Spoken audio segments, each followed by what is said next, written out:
youtubeur préféré.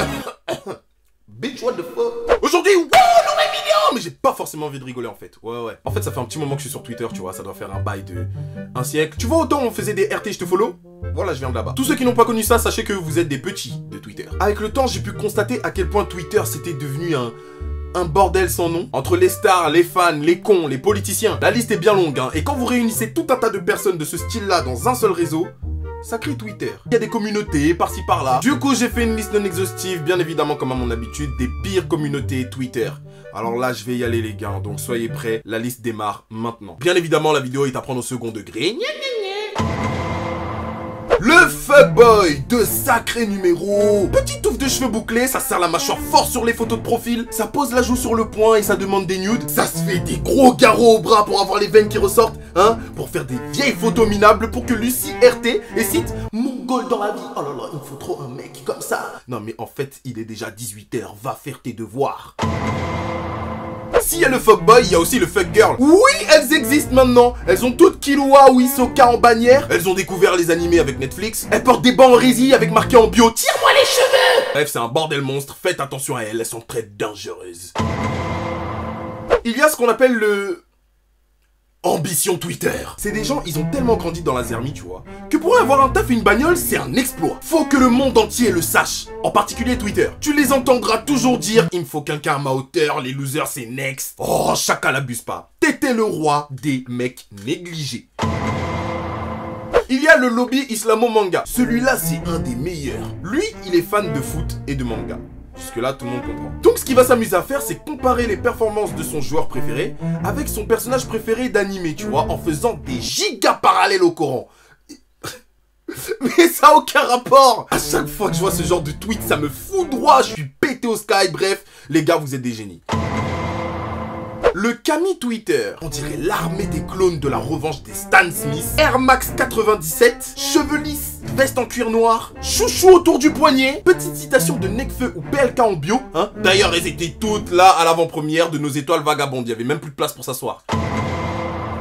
Le Belmondo Twitter, ces gens sont des gars, bien évidemment, et pas n'importe lesquels. Ce sont des gros machos sa mère. Ils sont en fac de droit, ils font de la muscu, ils foutent des gros gifs de Brigitte Bardot partout comme si c'était leur daronne. Le mec est ultra politisé, attention. Chemise ouverte au bord de la piscine. Ils veulent faire savoir à tout le monde qu'ils lisent des livres. Attention les intellectuels, moi je lis Boris Vian. Ouais bah nous aussi, connard. Ah oui aussi, ce sont les ennemis jurés des féministes. Et d'ailleurs en parlant de féministes...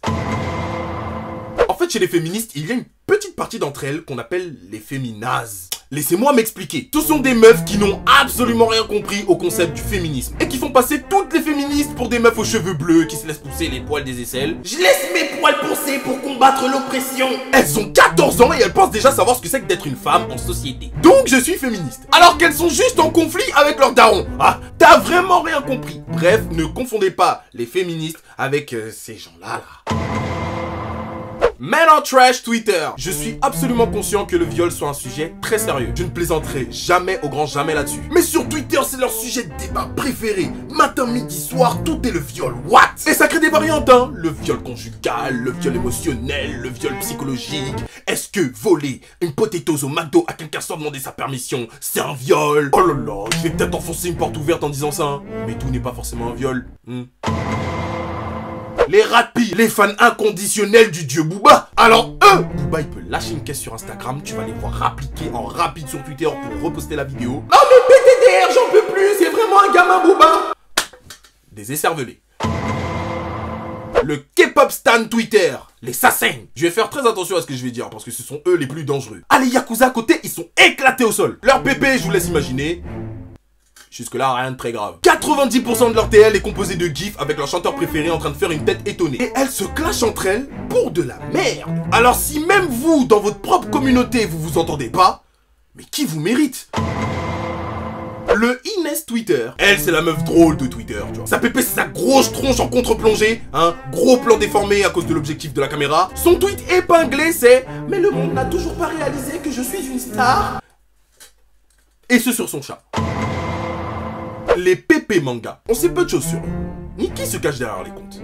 Mais une chose est sûre, c'est que ce sont des jobards complets. Impitoyables avec tout le monde, ils insultent, ils bâchent. Des gros clashs sa mère quand tu dis que One Piece ça pue. C'est pas le centre du monde en fait. Le vous Vous êtes pitoyable Twitter. Eux, dès qu'il y a un délire sur une vidéo, ils viennent te casser les couilles à te faire la morale. Tu les entendras toujours dire que c'est le pire réseau alors qu'ils ont 50 000 tweets à leur actif. Bref, de gros hypocrites. Le patriote Twitter. Eux, dès qu'il y a un fait divers avec un noir ou un arabe, il vient faire son cinéma ici. Même si sur la vidéo, on voit un flic mettre une balle dans la tête gratuitement, leur pépé, ça reste le drapeau français ou une peinture de Napoléon. Le chacal reste digne, hein. Le tu parles à qui Twitter? Eux, ils tweetent, mais on sait jamais à qui ils s'adressent. Tu sais juste que leur vie c'est de la merde et qu'ils veulent taper quelqu'un. Je crois que si ça continue, je vais le tuer. Il y a des gens, vous êtes vraiment faux, c'est ouf. Voilà. Les vieux. Tu vois tous les vieux qui étaient sur Facebook et qui se sont barrés parce qu'ils ont pas compris pourquoi tous les jeunes se sont tirés sur Twitter. Eux, ils tweetent uniquement sur les TT entre 9h et midi sur de la politique. Leur bio, bah c'est limite leur biographie, hein. Ex-enseignante passionnée de littérature et de l'Afrique et de ses grands paysages. Et tu sais, ils terminent toujours ses tweets par une blagounette en mode mes tweets n'engagent que ma mauvaise foi. Le finance Twitter, self-made man. Il roule en Q7 à 22 piges. Mais absolument personne sait comment il en est arrivé là. Leur pépé, c'est leur poignet, comme ça ici, hein, histoire de voir le 3 pièces et la grosse montre. Leur tweet, mais waouh, ça pue l'autre Cologne. Et leur thread sur le trading et la motivation qui dure 8 heures. Oh, c'est nul à chier, ou non, hein. Faut vous dire la vérité, c'est éclaté au sol. Les suceurs Twitter. Dès qu'une meuf un peu fraîche fait une blague, mais waouh, tu le verras direct dans les commentaires. What, tu me fumes toi? Hein? Alors que sa blague, elle était pétée au sky. Le pire, c'est que tu vas jamais la toucher. Ils ont fait grimper le nombre d'abonnés de ces meufs-là, eux. Le Becherel Twitter. Avec eux, tu peux débattre, leur montrer que t'as raison par A plus B. Il suffit que t'aies oublié un S dans ta phrase. C'est fini, ils vont faire une fixette là-dessus. Ils vont parler que de ça comme si c'était des profs d'orthographe. Ta vie est inintéressante, c'est bon ou pas? Du coup, vous comprenez peut-être pourquoi j'ai un petit blocage avec ce réseau social maintenant, hein. C'était mieux avant. De toute façon, vous savez que c'est la vérité. Si la vidéo t'a plu, n'hésite surtout pas à mettre ton meilleur pouce bleu, à t'abonner sur ma chaîne YouTube qui est sur le bouton rouge juste en bas, si ce n'est pas déjà fait, bien évidemment. Suis-moi sur mon Instagram, c'est le réseau social où je suis le plus actif, hein, comme si ça se voyait pas. Et on se dit à la prochaine pour une nouvelle vidéo, ceci étant dit. Brr, brr.